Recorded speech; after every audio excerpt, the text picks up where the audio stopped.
দীর্ঘদিন ধরে বন্ধ রয়েছে ঐতিহ্যবাহী চট্টগ্রাম কলেজের ৬টি ছাত্রাবাস।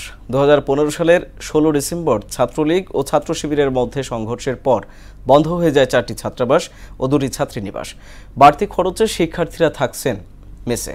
দীর্ঘ ৯ বছর পার হলেও এখনও এসব ছাত্রাবাস খুলবে কিনা তা নিয়ে নিশ্চয়তায় রয়েছেন তারা। চট্টগ্রাম থেকে রিয়াজউদ্দিনের প্রতিবেদন, জানাচ্ছেন মাহমুদ হোসেন। দীর্ঘদিন ধরে বন্ধ রয়েছে চট্টগ্রাম কলেজের সোহরাওয়ার্দী ও শেরেবাংলা হোস্টেল। ঢোকার পথেই ঝোপঝাড়, জানালার গায়ে জমেছে ময়লা, খসে পড়ছে পলেস্তার, ভেতরে উকি দিলে উৎকট গন্ধ। ৯৬ বছর আগে তৈরি হওয়া ভবনটির দেয়াল জুড়ে শ্যাওলা পড়ে গেছে। এখন জীর্ণ দশা হলেও একসময় শিক্ষার্থীদের পদচারণায় মুখর ছিল এটি। কিন্তু ৬.৫ বছর ধরে হলটি একেবারে নিষ্প্রাণ পড়ে আছে। কোনো শিক্ষার্থীর পায়ের ছাপও পড়েনি এতে। যারা গ্রাম থেকে আসে বা মেধাবী ছাত্র দূর থেকে যারা আসে, এদের ক্ষেত্রে চট্টগ্রামে অবস্থান করে পড়াশোনা করাটা অনেক টাফ হয়ে যায়। সেক্ষেত্রে হলগুলো যখন চালু হয়ে যাবে, আশা করি সবার যে কষ্টটা একটু কমবে। অনেক দূরে দূরে জায়গা আছে, ওদেরকে কি করতে হয়, হয় মেসে থাকতে হয়, না হয়তো প্রাইভেট হোস্টেলে থাকতে হয়। এখন প্রাইভেট হোস্টেলে থাকার কারণে যেটা হয়, অনেক বেশি কষ্ট যায়, যেটা প্রায় অ্যারাউন্ড 750 এরকম।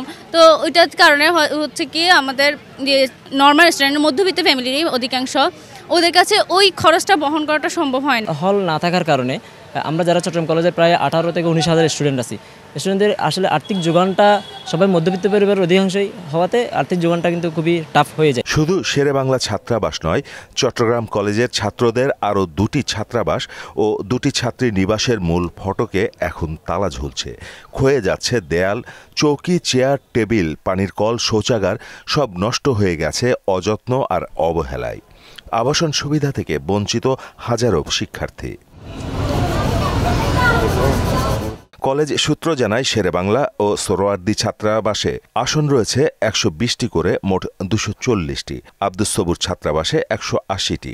শেরেবাংলা ছাত্রাবাস প্রতিষ্ঠিত হয়েছিল ১৯২৬ সালে, সোহরাওয়ার্দী ১৯৬৫ ও স্যার আব্দুস সবুর ছাত্রাবাস ১৯৯৮ সালে। আর ছাত্রীদের হজরত খাদিজাতুল কোবরা রাদিয়াল্লাহু তাআলা আনহা ছাত্রী নিবাসে ৮০টি ও জননেত্রী শেখ হাসিনা ছাত্রী নিবাসে ১০০টি আসন রয়েছে। সব মিলিয়ে আসন রয়েছে ৬০০টি। পাশাপাশি কলেজ অডিটোরিয়ামের আসন সংখ্যা কম থাকায় ভোগান্তিতে পড়েন শিক্ষার্থীরা। ওরিয়েন্টেশনে বসলে মেজরিটি পার্সন স্টুডেন্ট বসতে পারে না বা বাইরে থাকতে হয় তাদেরকে।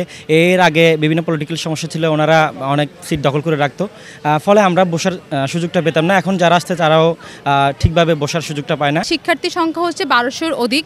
তো আমাদের সিট সংখ্যাগুলো যদি বাড়ানো হয় বা আমাদের দিকে তাকায় যদি আমাদের অন্যটাকে ফিল আপ করা হয়, তাহলে আমাদের সবার জন্য খুব মঙ্গল করে। এটা দ্রুত সম্ভব হলগুলো খুলে দিয়ে এবং স্টুডেন্টদেরকে থাকার সুযোগ সুবিধা করে দিলেই হয়তো ভালো হয়। ছাত্রী নিবাসগুলো এরই মধ্যে খুলে দেয়া হয়েছে, তবে ছাত্রদের শেরেবাংলা ও সোহরাওয়ার্দী ছাত্রাবাস এখনও ব্যবহারের অনুপযোগী বলে জানালেন কলেজ অধ্যক্ষ। সবগুলো মিলে আমার আসন হচ্ছে কি ৫০০।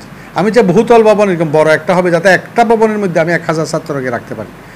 আমাদের চট্টগ্রাম কলেজ, আমাদের আর অডিটোরিয়ামও আমাদের ছোট, কারণ আমাদের অডিটোরিয়ামে যদি আমরা সব ছাত্রকে আনতে চাই, ইন্টারের ছাত্রদেরকে সবাইকে, যেমন আমাদের নবীনবরণে আমাদের ইন্টারের ছাত্রদের বসতে চাইলেও ইন্টারে আমাদের আসন সংখ্যা আছে সায়েন্স আর্টস মিলিয়ে প্রায় ১,০৪০ জন।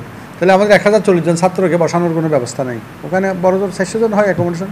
এত বড় কলেজে ১,০০০ আসন বিশিষ্ট কমপক্ষে একটা অডিটোরিয়াম হওয়া দরকার। চট্টগ্রাম কলেজের ছাত্রাবাস বন্ধ থাকার ফলে দেশের বিভিন্ন জায়গা থেকে আসা শিক্ষার্থীদের থাকতে হচ্ছে মেসে।